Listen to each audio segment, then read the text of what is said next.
and you're at that age, you're about to step out of here into the world, and your life is going to change in ways that you have no concept of right now.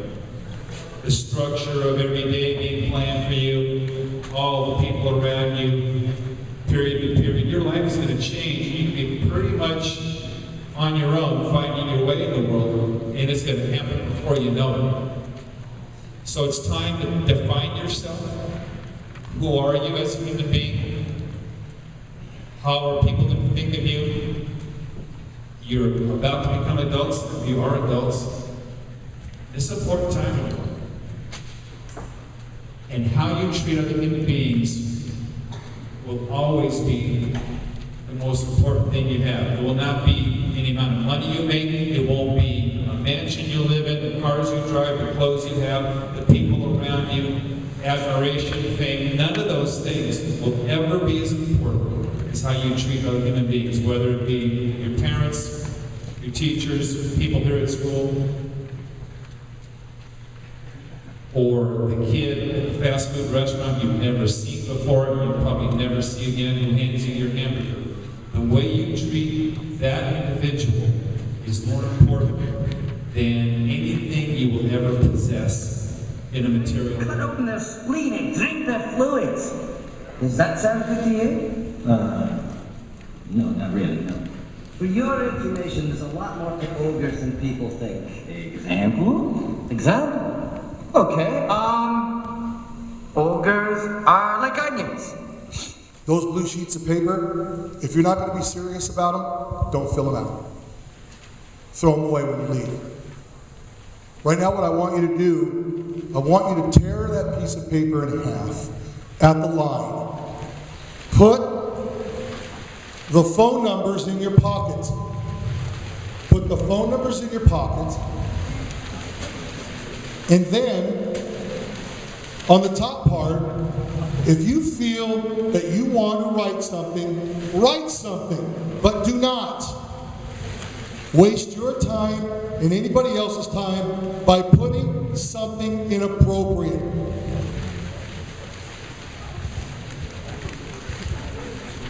You don't fill it out if you're going to do that. Look, most of you in here are juniors and seniors. Now, I know there's some sophomores who had to come back to the senior class, but most of you are juniors and seniors, and most of you have been through this. But you know what? It's time to take something serious, because here's the deal. A lot of you are walking out the door on June 8th. And the day's going to come where you're going to be a father, and you're going to have the same problems that we have all faced as fathers, whether it's a son or daughter, when it comes to somebody being picked on. Now, we were not all born the same. We're different. We have different skin color. We look different. We have different kind of hair. Now, I'll even put these on because my dog ate these the other day when I was sick. My dog ate these glasses. Now, you can laugh. Go ahead. It looks stupid, doesn't it? It does. It's stupid.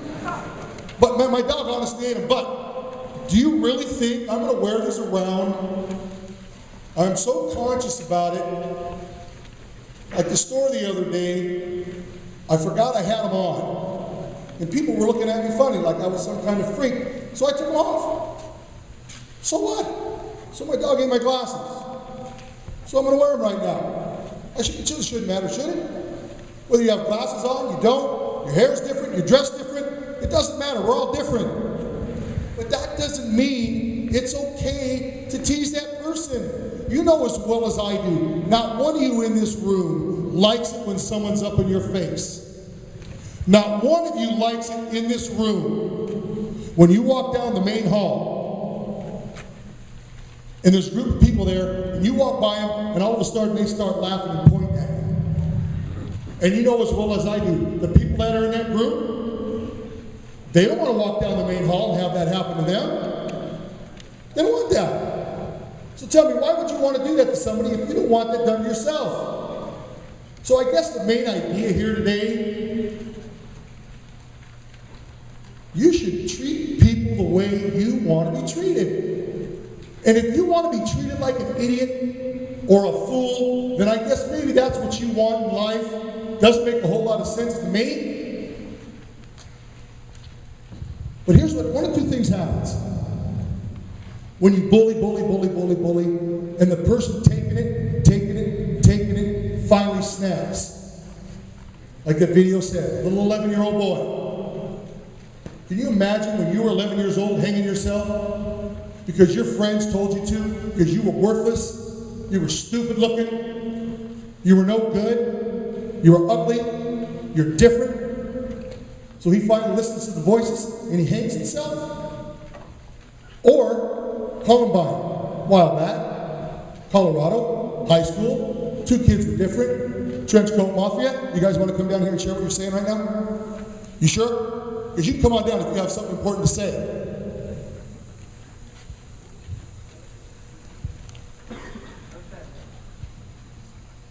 Two kids, they were different, called them the trench coat mafia. Been teased their whole lives through school.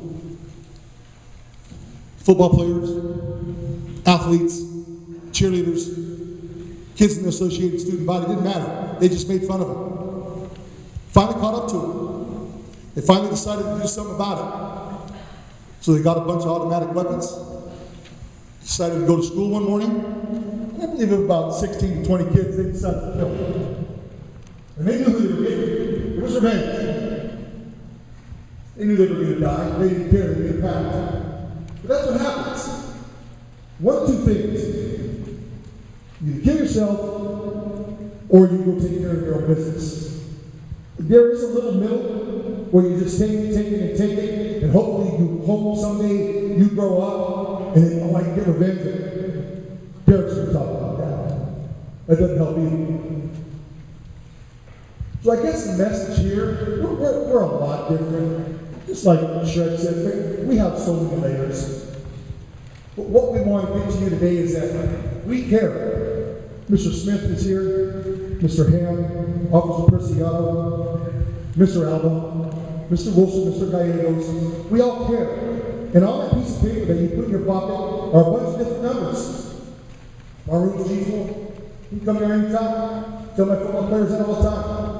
And if people on this campus don't believe that this is an issue, then their head is in the sand. Everybody in this room, no matter who it is, has either bullied or been bullied. You're not immune.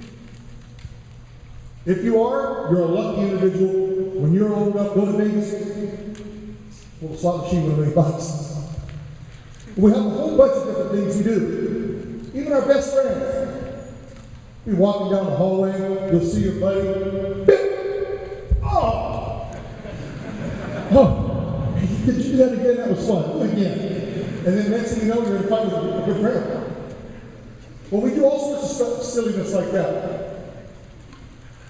Third period, Mr. Smith said, Mr. Reno, do up lights? Oh my goodness gracious. The freshmen and sophomores, ooh, turn off the lights. Ooh, what's going to happen? What's on the lights? What's going to happen? Well, we do stuff like that. We got to be in class now. We got to be the funny one. Believe me, 1975, I was class now. Don't quite know why. Nah, it's just fun, I guess. But believe me, I've done my own teasing. But there's one thing I learned when I was young from my dad, is I always was for the underdog. The person who was always sitting off to the side by themselves, eating their lunch, go sit with them. Make them feel good. You have no idea what's going on at their house. No clue. Derek will talk about that too. You have no idea what's going on in their life.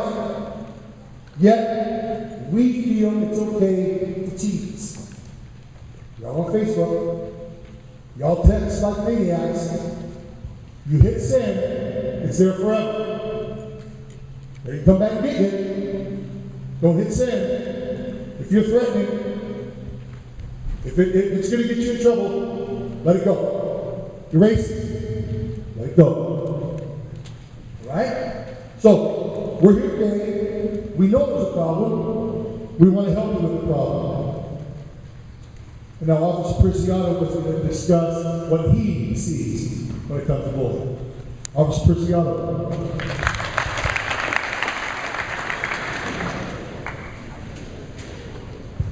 All right, good morning, everybody. Okay, since the first video that we saw was about striking pulling back the layers of who we are, how we grew up, I'm going to do something a little different that I do with the group before you. You're older men, you're young adults. Tell you a little bit about myself, just real quick. I grew up, I don't know who my real father is, so I have a no father issue in the home.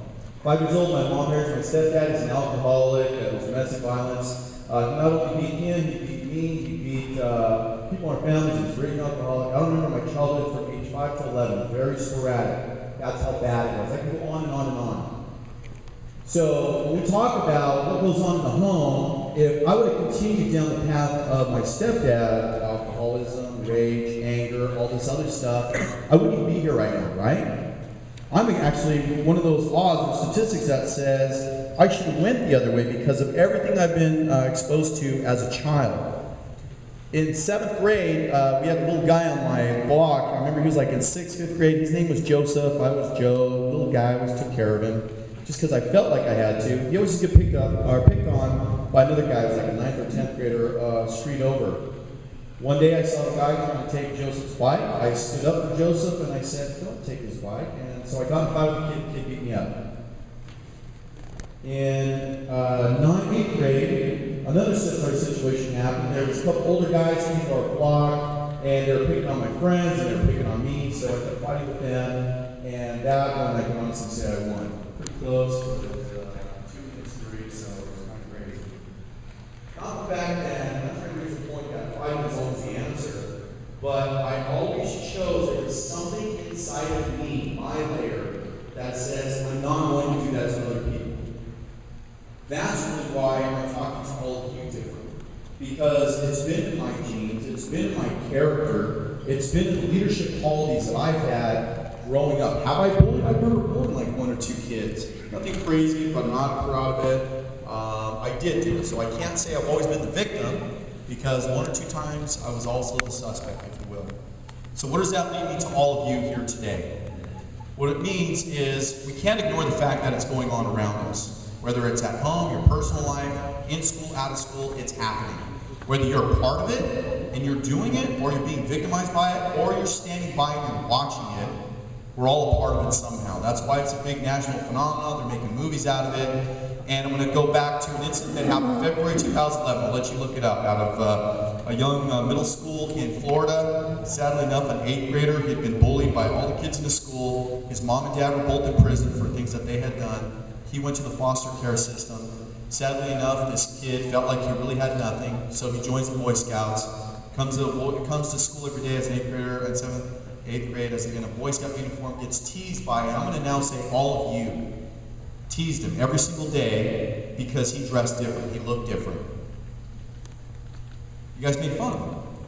So what does that lead him to do? One day he decides to bring about, I don't know, 10 or 12 gallons of gasoline to school, puts it in like a milk cart jugs, throws it in the bathroom, and goes to class. He also had a knife in his pocket. So what happens next?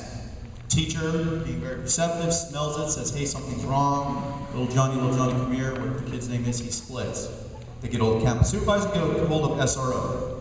We respond, we go to the bathroom. The kid retreats to the bathroom, they see the gas, they see what's going on. They back the kid into a corner. He gets so scared, he now stabs the SRO a couple times and stabs the campus supervisor. SRO has to go to the hospital, get surgery and such. So what happened to the kid? Did he get arrested, or did he get to go home back to his foster care? He got arrested. Because of the poor situation, the background that you didn't know about, and you teased him. Now I'm going to take the situation away, and I'm going to bring you guys to real life here. You all know this is my first year at Cameron High School. Very, very aggressive in the sense that I just want you all to be young, good men with good character, good morals, and good values. That's all I want for you. I'm a father. I'm 42 years old. I have a 20-year-old son. I've been in your seats before. I've been in the situations you've been in. I did school, served, and all that other crazy stuff. Played sports. But I want you to be good young men.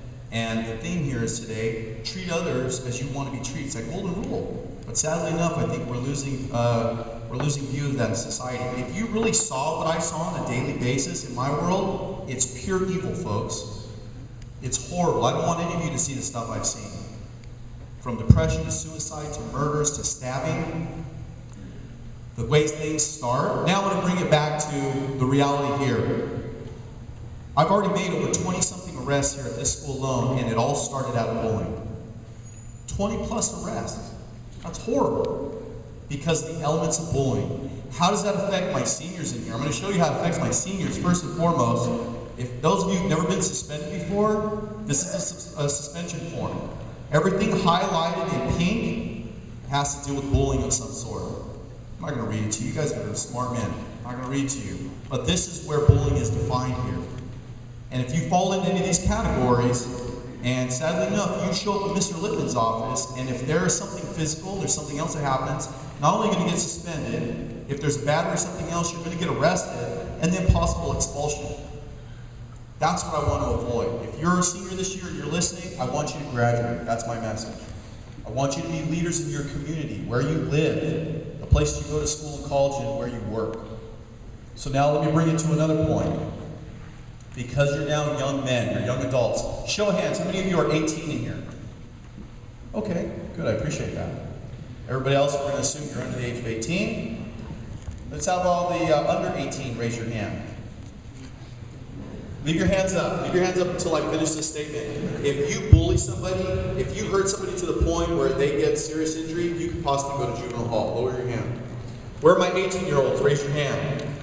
Keep your hands up. If you bully somebody now and something bad comes out of that altercation, you now go to jail. Lower your hand. This is what it also leads to, folks. I think bullying is a disease. Because why? If you tend to ignore it, you don't aggressively go after it, if you don't address it, if you have issues, anger, whatever, you're going to end up in domestic violence, you're going to end up in abusive relationships, you're going to abuse drugs and substances, and eventually you're going to end up in jail or custody somehow. And you're going to end up dealing with the law. So the whole point of this thing is that you continue to learn. All we're here to do really is educate you. I'll be the first to tell you, I can't control any one of you. And I'm not going to prevent any bullying.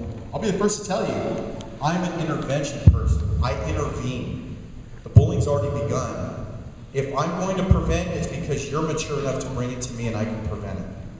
And I can work with any of these staff members or Mr. Lippman, and then we can prevent the outcome. So my last question to all of you is, now that you're hearing everything, and you're going to hear some other great stories here in a minute, how many of you have actually been a victim of a bully, being bullied at some point in your life? Raise your hand. I don't care when it's been. Raise your hand. Please raise mine. Nobody's going to judge you. I've been a victim of bullying, so just raise your hand. All right? Now lower your hands. Either you're not being 100% truthful, because now I'm going to ask this. How many of you have actually been the bullier? Right? So what happens? It's not to be ashamed of, it's what can we do to fix the problem and address it. And don't stand by if you're on either side. Thank you very much. Yeah, so we're talking about bullying here, and I have yet to meet a bully that wasn't bullied themselves. I've also been both.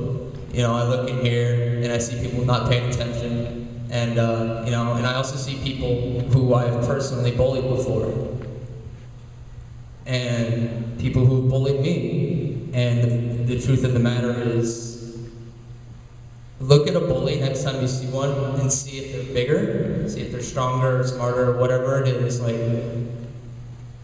if you see somebody beating someone up smaller, they're trying to make themselves feel better. If you see someone picking on someone for whatever, like if their hair's different or they, you know, talk different or whatever, they're probably insecure about how they talk or dress or whatever themselves. And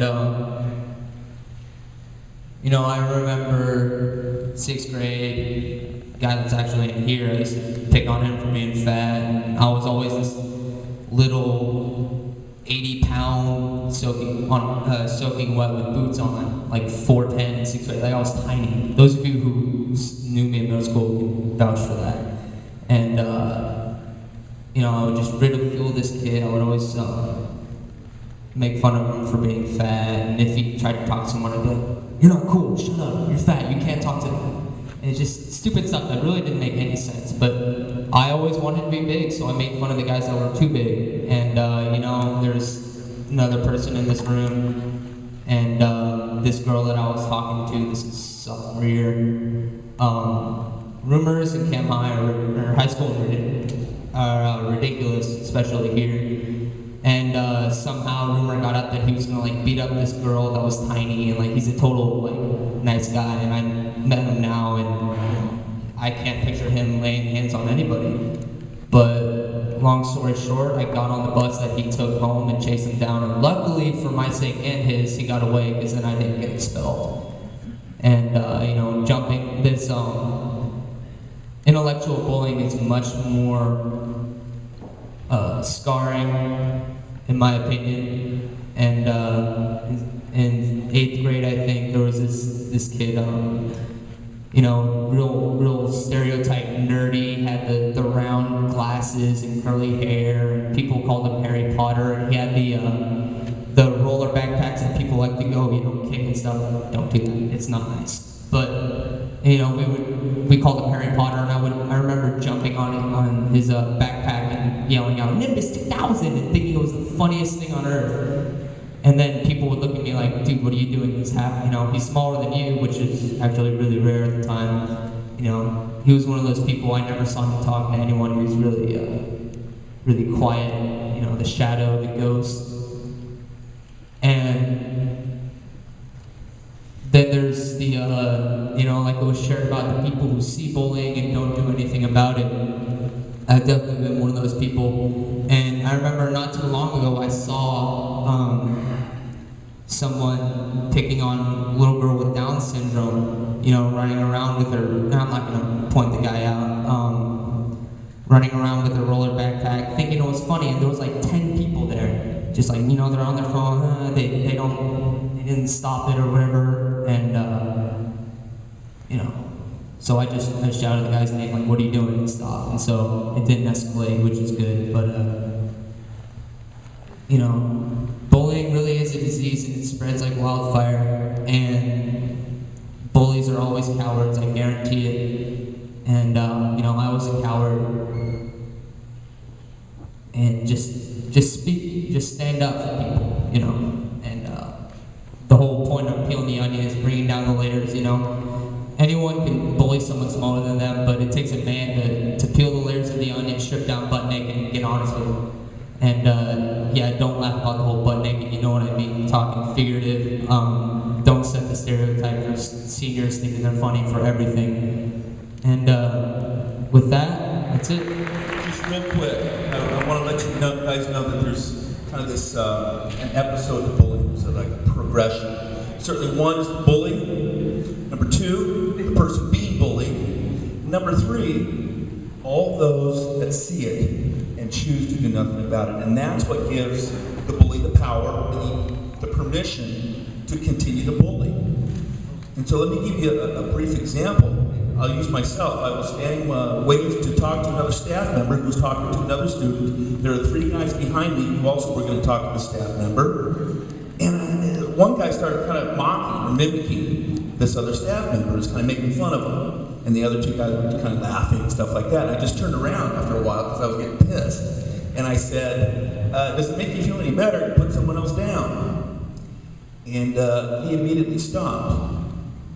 And I guess that's an example of what I'm talking about standing up. Now I realize I'm a staff member, I'm an adult, it's easier for you, Mr. Ham. Maybe that's true. But the point I want to do is give you permission to do the same thing, because bullying and bad things happen when good people choose not to do anything about it. And I like what Mr. Smith said. You guys are young men. You're getting ready to enter society as young men. And I want to encourage you to be young men of character and integrity. And young men like that don't make fun of people. It just ain't right. It's not who you are. It's not who you want to be. And I want to encourage you to be young men that do the right thing. Because if you do the right thing, we can change society. It starts with us. It starts here at this school. And then you can take it out in your life. So I want to give you that permission. I want to encourage you to do the right thing as young men. Mr. Rico. Please pay attention to this next gentleman. He has a great message. He speaks all over the place, and I believe he's written 5 books, and you need to pay attention to what he has to say. Gentlemen, Derek Clark.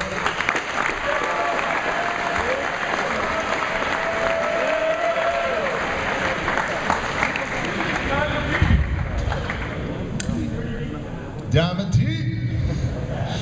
Okay, now we got to get serious. Most of you guys have seen my assemblies and stuff. But now we got to do the real deal here. And here's the deal. You never know what happens in people's homes, man. 13 years in foster care, before foster care, you don't know anybody. I was that invisible kid in the hallways, remember, as a freshman. But what I didn't share with you, and I'm going to share with you now, I wrote it in my first book, but is when I went to my last foster home on this farm, I started getting warts all over my hand, like crazy. Like I had over 100 warts on both of my hands. It was unbelievable. And I used to get teased all the time going down the hallways. Here comes the wart man, stay away from him, the wart man. And then it even got worse, because I used to do this. See if I can do it. Man, you guys are quiet. Good. Right? All right, there we go. But here's the problem. That's cool, right? That was cool right there, but here's the problem. I had 2 giant warts on my thumbs. So when you put your mouth to your thumbs on the warts and you're blowing, you're sucking on, basically, the warts spread, and the warts got on my mouth. And now I was getting teased by the girls, I was getting teased by everywhere. And I finally had enough. There's always the one occurrence that happens to a bully, or to the one that's being bullied, that just sets it off. And it was this guy who knocked out my front tooth. And I said, no one is ever gonna do that to me again. Now, I'll never forget, it was on the schoolyard, a bully. And you know what? I became the bully. I decided to unleash the hate that I had towards life, towards my parents, towards my dad in prison, towards everything, and I unleashed, and I became the bully. And I hurt a lot of people. I didn't share this with the freshman and sophomore, but I think you guys are mature about it, that I'll share it with you. It says it right in my book. I used to carry a razor blade. I used to carry knives as a kid all the way up. And I had a fascination with knives in foster care because that was how I protected myself. Well, my foster parents took away all my knives, and I found the razor blade on a farm, and I used to keep it in my shoe. And then when someone would give me trouble, I'd take the razor blade out and say, you want to get cut? I will slice you. And you know, that's just talking, right? You never expect that, right? I'm gonna cut you. I'm gonna cut you. But this one kid would not do what I said. And he's like, no, man, I don't want to do this. And I was the bully. And he wouldn't do what I told him to do.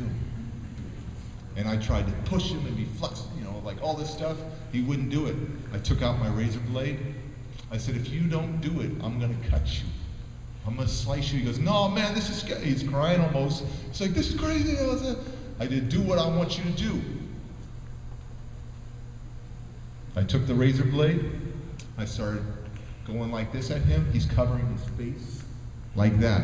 I miss his eyes and his thing, and I get the web to his thumb and his first finger all the way down to his bone.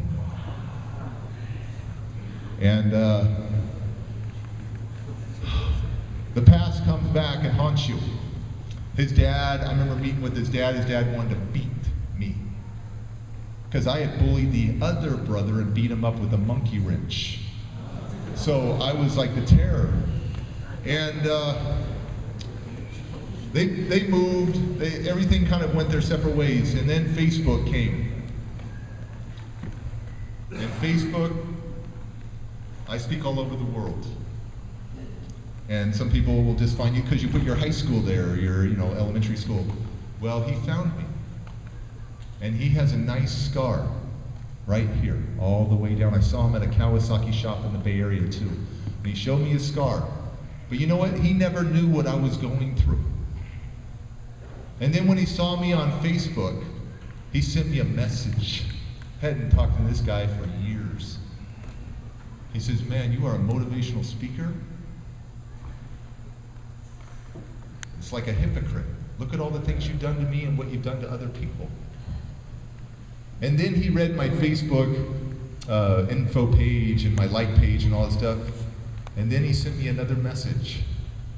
He says, oh my gosh, I never even knew what you went through. And he says, if I had known what you had gone through as a kid and how you became the person, that you were as high school and junior high and stuff, I would have gave you both thumbs. And I'm like, man, he goes, Derek, even though I'm out there changing lives right now, I've been bullied. I got bullied right in high school, the invisible kid. Most of my high school, I'm the white guy. So I'm that invisible kid, so you make a name and you try to bully and you do all this stuff and then you realize that it's not going to get you anywhere. Because all the ones that you're bullying, I can guarantee you this, all the ones that you bully, they're probably the smart ones or whatever, right? You're going to end up working for them. Ooh. You think Bill Gates got bullied? Oh yeah. Steve Jobs? Yeah. Steve Jobs? Yeah. Seriously. Who wins in the end, really?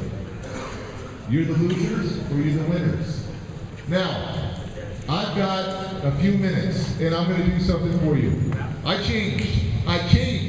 And I know there's bullies here. You can change your life right now. You can be empowered and say, my gosh, think this. I want to bully this guy, but look, this guy, usually the bully is the one with the problems too.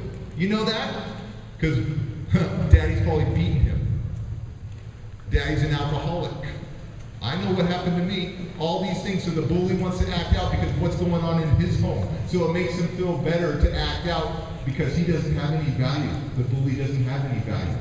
So he thinks he has value now by picking on the little guy. Like my stepdad, right? What a bully. Like my real dad, what a bully.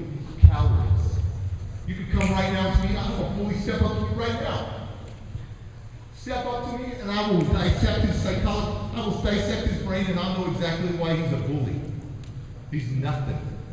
Because he's not strong in here. He thinks he's strong here, but he ain't strong here. And he's going to be in nothing.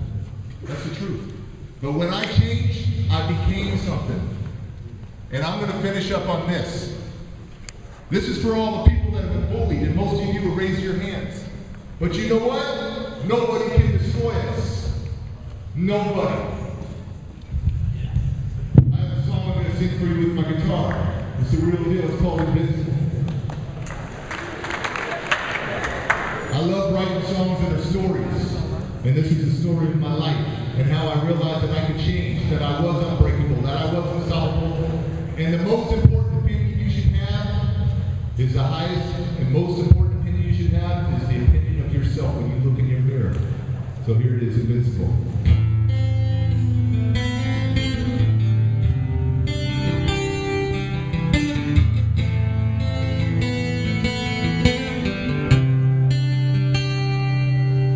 Someone once showed me that I'm not anything and threw me away like an empty bottle of whiskey he meant to kill the pain. I've been lonely, talking to the voices in my head, running from the shadows that scares me to death.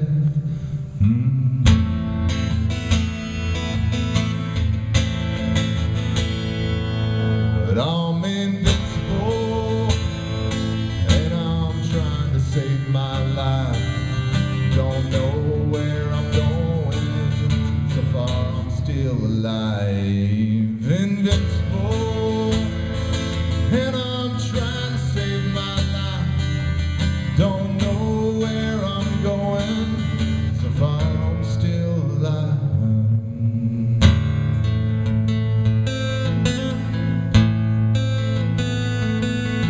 Well, lightning strikes One more time, I'm down for the count again. Yeah, life is a gamble.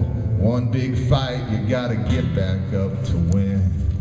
And some people will laugh at you and tell you to quit, but I ain't going down, I'm better than this. I'll rise back up, I will never give. 'Cause I'm invincible, and I'm trying to save my life. Don't know where I'm going, so far I'm still alive. I'm invincible, and I'm trying to save my life. Don't know where I'm going, so far I'm still alive.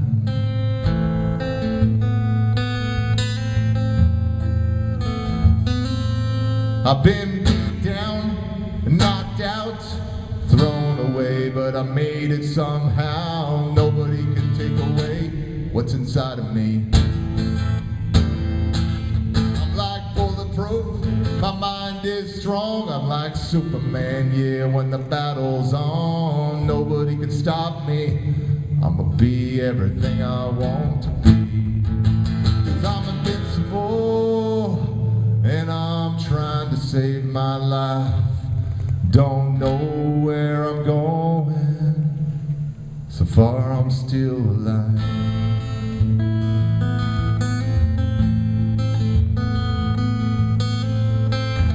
Thank you so much.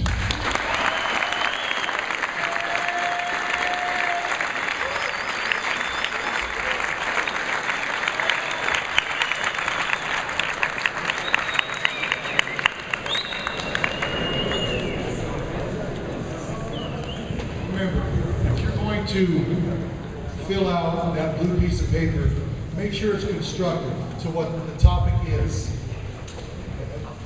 If you're not going to do that, don't do it. But keep the numbers. You need them. I don't want to see them all over the floor. At least have a little respect. If you're not going to do it, when you walk out, just put them in the trash. But remember the key here. Treat people the way you want to be treated. That should be your theme. It's pretty easy.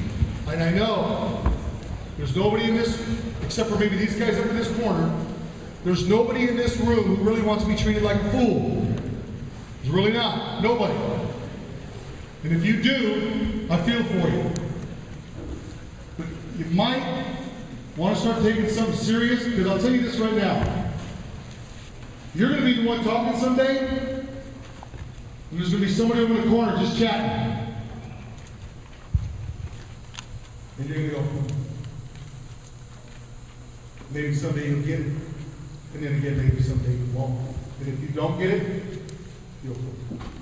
But it's okay, because you don't want it. Mr. Smith?